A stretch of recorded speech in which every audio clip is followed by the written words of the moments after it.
Guys, welcome to our own YouTube channel. अभी हम quadratic field में कर रहे थे, तो वही हम आगे बढ़ाएंगे। इसमें आज कुछ अलग नहीं करेंगे। उससे रिलेटेड थ्योरम्स रह रखी थी, वो थ्योरम्स को कंप्लीट करेंगे। कुछ प्रूफ्स रिजल्ट से उनको देखेंगे, ठीक है। तो और उसके बाद शायद नॉर्म भी आज ही शुरू कर लेंगे कि क्वाड्रेटिक फील्ड में अगर नॉर्म निकालना है तो वो कैसे करेंगे। क्यू आयोटा का, क्यू ओमेगा का, ऐसे ही क्यू रूट एम का नॉर्म हम सीखेंगे आज, ठीक है। तो पहले ये थ्योरम करते हैं। लास्ट यहाँ तक हम कर चुके थे। अब एक थ्योरम है, if m is congruent to 1 mod 4 then alpha is an algebraic integer of q root m if and only if alpha can be written like this where a and b belongs to z and of same parity। तो इसमें क्या है कि अगर m ऐसा है जो 1 modulo 4 के कॉन्ग्रुएंट है, तो हम अगर ऐसा है तो ये कंडीशन दोनों के लिए है, ये प्रूव करना हो तब भी और ये प्रूव करना हो तब भी। तो अगर ऐसी कंडीशन है कि अगर हम ए और बी को इस तरह करके लिख सकते हैं, मतलब अरेंज करके अल्फ़ा को इस फॉर्म में लिख सकते हैं, तो अगर ए और बी सेम पैरिटी के हैं तो अल्फ़ा पक्का एक इंटीजर होगा, अलजेब्राइक इंटीजर होगा क्यू रूट एम का। और अगर अल्फ़ा अलजेब्राइक इंटीजर होगा क्यू रूट एम का, तो जब भी हम अल्फ़ा को इस फॉर्म में लिखेंगे ना, तो ये ए और बी सेम पैरिटी के मिलेंगे। अब सेम पैरिटी क्या होता है वो आपको पता होगा। सेम पैरिटी मतलब या तो ए और बी सेम पैरिटी के मतलब या तो ए और बी दोनों ओड होंगे या दोनों इवन होंगे। ऑपोजिट पैरिटी नहीं होगी इनमें कि भाई एक ओड या एक इवन हो जाए, ठीक है। तो दोनों की पैरिटी सेम होगी, तो या तो दोनों के दोनों इवन होंगे या दोनों के दोनों ओड होंगे, ठीक है। चलिए प्रूफ देख लेते हैं कि सबसे पहले हम अल्फ़ा को अलजेब्राइक इंटीजर प्रूव करेंगे क्यू रूट एम का। तो हम कंडीशन लेके चलते हैं कि ये तो दोनों के लिए है ही कि ये है, और दूसरा कि अल्फ़ा को हम इस तरह से लिख सकते हैं और दोनों के दोनों सेम पैरिटी के हैं। तो केस डिस्कस कर लेंगे। सेम पैरिटी में कौन से दो केस हो सकते हैं, या तो दोनों इवन हो या दोनों ऑड हो। तो पहला केस देखते हैं, अगर दोनों के दोनों इवन हो जाए, अगर अल्फ़ा को हमने इस तरह लिखा हुआ है और अगर दोनों के दोनों इवन हो गए, तो मान लो ए भी इवन है, बी भी इवन है। तो अगर इवन है तो इसका मतलब ए भी 2 का मल्टीपल है और बी भी 2 का मल्टीपल है। तो दोनों में से 2 कॉमन आ सकता है, कुछ ना कुछ फिर बचेगा। मान लो वो बच गया x + y रूट एम, कि भाई ए में से ए अगर कॉमन में निकालेंगे, ए में से 2 बाहर निकाल लिया तो मान लो x बच गया, बी में से 2 बाहर निकाल लिया तो y बच गया। कुछ वो x y कुछ भी हो सकते हैं, बाई 2। तो इस तरह का फॉर्म बन जाएगी अल्फ़ा की, ठीक है। क्योंकि इन्होंने कैसे किया है समझ आ गया ना, कि भाई 2 बाहर निकाल के, और इन्होंने जिस तरह किया है, अगर alpha x + y root M है तो इन्होंने कई y को बाहर ले लेते हैं, तो इस तरह की फॉर्म बन जाएगी 1 + root M by 2 plus x। और अगर तुम्हें नहीं समझ आ रहा है कैसे कर रखा है, तो +y - y कर दो यार, एक बार +y कर दो, एक बार -y, तो इस तरह की फॉर्म बन जाएगी। तो वो वही तो है, ठीक है। तो अगर सेम दोनों के दोनों इवन हो तो अल्फ़ा क्या होगा, एक algebraic integer. a + b root M की फॉर्म में लिखा गया तो वो पक्का अलजेब्राइक इंटीजर ही है। a + b टाउ, इसको a मान लो, इसको b मान लो, इसको टाउ, तो a + b टाउ, ठीक है। तो इसका मतलब अल्फ़ा क्या है क्यू रूट एम का, अलजेब्राइक इंटीजर, ठीक है। तो सेकंड केस के लिए चलें। सेकंड केस है कि अगर दोनों के दोनों ऑड हो जाए तो क्या होगा। अब क्वेश्चन में अल्फ़ा जो है वो हम इस तरह लिखा हुआ है और इसमें ए भी ऑड है और बी भी ऑड है। इसमें बी को प्लस कर दो, बी को माइनस कर दो, तो इस तरह की फॉर्मेशन बन जाएगी, ठीक है। ए और बी जो है वो दोनों के दोनों क्या हैं, इंटीजर्स हैं, ठीक है। तो a + b टाउ की फॉर्म में तो ये भी आ गया। दोनों केसेस में हम a + b टाउ इस फॉर्म में लिखा जा चुका है, ठीक है। और a और b क्या है, इंटीजर है। तो इसका मतलब हर केस में हमने अल्फ़ा को किस फॉर्म में लिख दिया, अलजेब्राइक इंटीजर की फॉर्म में, ठीक है। अब कन्वर्स पार्ट करते हैं कि अल्फ़ा को अलजेब्राइक इंटीजर लेके चलेंगे और उसको दिखा देंगे कि भाई वो जो अल्फ़ा जब हम लेके आएंगे वो सेम पैरिटी का होगा, कि या तो दोनों ऑड होंगे या इवन होंगे। चले, अल्फ़ा क्या था, a + b टाउ, ठीक है।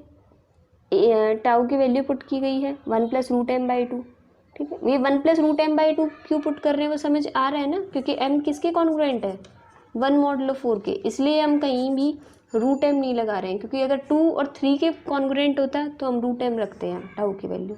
1 + √m/2 क्यों रख रहे हैं, समझ आ गया ना, हर जगह हमें ये टाउ ऐसा क्यों बनाना पड़ रहा है फॉर्मेशन। यहाँ से इन्होंने एलसीएम लिया तो ये फॉर्मेशन आ गई, ठीक है। अब तुम खुद देखो, जो बी की वैल्यू होगी, अगर बी ऑड है तो यहाँ रख दो, ऑड ही आएगा, क्योंकि ये पार्ट तो इवन ही रहेगा। इवन में अगर इवन प्लस करोगे तो इवन आएगा, इवन में अगर ऑड प्लस करोगे तो ऑड आएगा। तो अगर बी ऑड है तो प्लस होते ही पूरा नंबर ऑड हो जाएगा, और अगर बी इवन है तो एक पूरा नंबर भी इवन होगा, ठीक है। ऐसा कभी नहीं होगा कि ये नंबर ऑड हो ये इवन हो जाए, या ये इवन हो ये ऑड हो जाए। तो पैरिटी हमेशा सेम ही रहेगी ए और बी की, ठीक है। Got it. तो ये एक सिंपल सी थ्योरम थी, बेसिक सी। नेक्स्ट है थ्योरम, जस्ट वेट, या एक थ्योरम है the set of all algebraic integers of a quadratic field form a ring. हमने ये प्रूव करना है कि जितने भी क्यू रूट एम के एल्जेब्राइक इंटीजर्स होंगे उनको इकट्ठा करके एक सेट बना लिया, वो सेट जो है वो एक रिंग फॉर्मेशन करेगा। अगर इस तरह का तुम्हें क्यू रूट एम में रिंग प्रूव करने आ जाए तो तुम्हें 8 जो पार्ट होते हैं या जितने भी, वो तुम्हें सॉल्व करने की ज़रूरत नहीं है। इस तरह का हो तो तुम्हें सिर्फ एक चीज़ शो करनी होती है कि मल्टीप्लिकेशन क्लोज्ड रहेगा, ठीक है। चले, जो क्वेश्चन में दे रखा, तो एक क्वाड्रेटिक फील्ड लो, लेट कर लिया, उसकी वैल्यू के ले ली, Q root M is equals to K. एक क्वाड्रेटिक फील्ड है, इसके अंदर एल्जेब्राइक इंटीजर्स का सेट लो, लेट कर लिया, वो सेट एस है, S be the set of all algebraic integers of K. हमें प्रूव करना है एस क्या है, एक रिंग। तो मैंने अभी भी बताया है आपको, रिंग प्रूव करने के लिए अगर क्यू रूट एम में, तो इनकी दो एल्जेब्राइक इंटीजर्स की प्रोडक्ट को तुम एक एल्जेब्राइक इंटीजर ही बना दो, मतलब मल्टीप्लिकेशन को क्लोज्ड दिखा दो इस एस में ही, तो हमारा काम हो जाएगा। तो एस के दो एलिमेंट लो, मान लो x1 और x2। x1 और x2 दो एलिमेंट लिए एस के, और हमें शो करना है x1 x2 की प्रोडक्ट भी एस में ही होगी। तो अगर x1 और x2 लिए हैं, हमने s से लिए हैं, तो x1 और x2 किस टाइप के एलिमेंट होंगे, एल्जेब्राइक इंटीजर। अब वो a+b√2 ये वाले हों, रूट एम वाले, या फिर a+b × 1 + √m/2, वो तो डिपेंड करेगा कि m की वैल्यू क्या होती है। इसमें क्यू रूट एम के अंदर अगर m की वैल्यू 2 और 3 के कॉन्ग्रुएंट है तो रूट एम आ जाएगा, 1 के कॉन्ग्रुएंट है तो 1 + √m/2 लेना पड़ेगा, ठीक है। तो केस डिस्कस करते हैं इसके लिए कि भाई सबसे पहले हम m पे केसेस बनाएंगे कि अगर m 2 या 3 में से किसी एक के कॉन्ग्रुएंट है मॉडुलो 4 में, तो क्या होगा, x1 की वैल्यू ले ली a1 + b1 √m, और x2 की वैल्यू ले ली a2 + b2 √m, ठीक है। हमें क्या लेके आना है, x1 × x2, वो भी एक एल्जेब्राइक इंटीजर बन जाए, तभी वो s में होगा, क्योंकि s में सारे एल्जेब्राइक इंटीजर्स हैं। एल्जेब्राइक इंटीजर्स किसके, क्यू रूट एम के। और क्यू रूट एम का एल्जेब्राइक इंटीजर कैसा होता है, जब वो +b टाउ की फॉर्म में रिप्रेजेंट हो सके। वो टाउ जो है वो अलग अलग होंगे, इसके कॉन्ग्रुएंट है इन दोनों में से तो वो रूट एम होगा, और अगर 1 के कॉन्ग्रुएंट है तो 1 + √m/2 होगा, ठीक है। तो इन दोनों की प्रोडक्ट दिखानी है एल्जेब्राइक इंटीजर, लेके आते हैं x1 × x2, दोनों की वैल्यू पुट की, सिंपल प्रोडक्ट है, स्केलर ब्रैकेट वाली, वो हमने प्रोडक्ट कर दी, इसके इससे इसके, मतलब रूट एम वाले एक साथ लिख लिए, बिना रूट एम वाले एक साथ लिख लिए। इसका नाम सारे का x दे दिया, और इस सारे का नाम हमने y रख दिया। तो हमें चेक करना है क्या ये एल्जेब्राइक इंटीजर होने के लिए इन दोनों का इंटीजर होना तो ज़रूरी नहीं, ये इंटीजर हो ये इंटीजर हो, तभी तो ये कंप्लीट एक एल्जेब्राइक इंटीजर बन पाएगा, ठीक है। a1 a2 b1 b2 चारों की चारों टर्म क्या है, इंटीजर्स है, दो इंटीजर की प्रोडक्ट इंटीजर, दो इंटीजर की प्रोडक्ट इंटीजर, दो इंटीजर्स का सम एक इंटीजर, ऐसे ही इधर हो जाएगा, ठीक है। तो इसका मतलब इंटीजर प्लस एक इंटीजर इंटू रूट एम, तो एक एल्जेब्राइक इंटीजर बन गया ये। तो इस केस में हमने ये प्रूव कर दिया कि x1 × x2 एक एल्जेब्राइक इंटीजर है। एल्जेब्राइक इंटीजर है तो वो s में बिलोंग करेगा, ठीक है। सेकंड केस के लिए चले, इस केस में हमने m is congruent to 2 modulo 4 या 3 मॉडुलो 4 लिया था, उसमें 1 मॉडुलो 4, क्योंकि m कोई भी जब भी स्क्वायर फ्री नंबर हो क्यू रूट एम में हम कभी भी 0 मॉडुलो 4 नहीं लेते हैं, वो शुरू में बता के चले थे, ठीक है। तो चलिए अब चलो सेकंड केस डिस्कस करें। अगर 1 मॉडुलो 4 है तो a प्लस बी टाउ है, टाउ की रिप्रेजेंटेशन ये वाली होगी, ठीक है। तो a1 plus b1 tau, a2 plus b2 tau, x1 और x2 डिफाइन कर दी, प्रोडक्ट करने के बाद ये आ गया। अगर टाउ की वैल्यू ये है तो यहाँ से हम देख रहे हैं टाउ स्क्वायर माइनस टाउ की वैल्यू, क्योंकि आगे हम पुट कर देंगे उसमें उठा के सारी की सारी, ठीक है। तो देखो हमें टाउ की वैल्यू जो है वो एज इट इज़ रख भी लेंगे तो कोई बात नहीं, इस टाउ स्क्वायर की वैल्यू पुट करनी पड़ेगी, ठीक है। तो यहाँ से क्या किया, 1/2 इधर ले आए स्क्वायरिंग करके और टाउ स्क्वायर की वैल्यू निकाल ली। टाउ स्क्वायर की वैल्यू क्या आएगी, जब ये टाउ उधर चला जाएगा तो टाउ प्लस m-1/4 ये आ जाएगी, और उस टाउ स्क्वायर की वैल्यू यहाँ पुट कर दो। तो एज इट इज़ ये रही और यहाँ वैल्यू पुट हो रखी है, सिर्फ सिंपल, ठीक है। तो यहाँ तक आ गई। अगर ये सारी चीज़ें इंटीजर बन जाए तो हम इस चीज़ को सारे को इसको और इसको मिला के x कह देंगे और इसको y, तो x plus Y into tau. अगर ये x और y ये इंटीजर बन जाए तो बात बन जाएगी, अलजेब्राइक इंटीजर प्रूव हो जाएगा x1 x2। देखते हैं, a1 a1 इंटीजर है, a2 इंटीजर है, दो इंटीजर्स की प्रोडक्ट एक इंटीजर, ये हो गया। ये इंटीजर प्रोडक्ट इंटीजर, ये इंटीजर प्रोडक्ट इंटीजर, दोनों इंटीजर प्रोडक्ट इंटीजर, इंटीजर्स का सम भी एक इंटीजर आता है। अब बात आती है कि दो नंबर्स की डिवीज़न इंटीजर हो तो ज़रूरी नहीं होता ना, लेकिन हमें पता है m किसके कॉन्ग्रुएंट है, 1 मॉडुलो 4 के, है ना। यहाँ देखते m कॉन्ग्रुएंट है 1 मॉडुलो 4 के। इसका मतलब क्या है, 4 डिवाइड करेगा m-1 को, मतलब 4 जो है कम्प्लीटली डिवाइड कर देगा m-1 को। अगर 4 कम्प्लीटली डिवाइड कर देगा m-1 को तो एक परफेक्ट क्वोशिएंट आ जाएगा, रिमाइंडर 0। तो इसका मतलब जैसे अगर मैं कहूँ 2 डिवाइड करेगा 4 को कम्प्लीटली, मतलब आंसर 2, तो एक इंटीजर ही आएगा जब भी कम्प्लीटली डिविजिबल हो। तो इंटीजर की प्रोडक्ट भी एक इंटीजर, तो ये सारे इंटीजर आ गए। तो इसका मतलब हम x1 x2 को लिख सकते हैं x plus Y into tau, ये दोनों के दोनों इंटीजर्स हैं, क्योंकि हमने यहाँ प्रूव कर दिया ये सारे इंटीजर्स हैं। तो ये प्रोडक्ट क्या आ गई, एक अलजेब्राइक इंटीजर, मतलब प्रोडक्ट किस में आ गई, S में। S क्या था, set of all algebraic integers of Q root M, ठीक है। फिर आगे एक डेफिनेशन या रिमार्क कुछ भी कह लो दे रखा है, जस्ट वेट,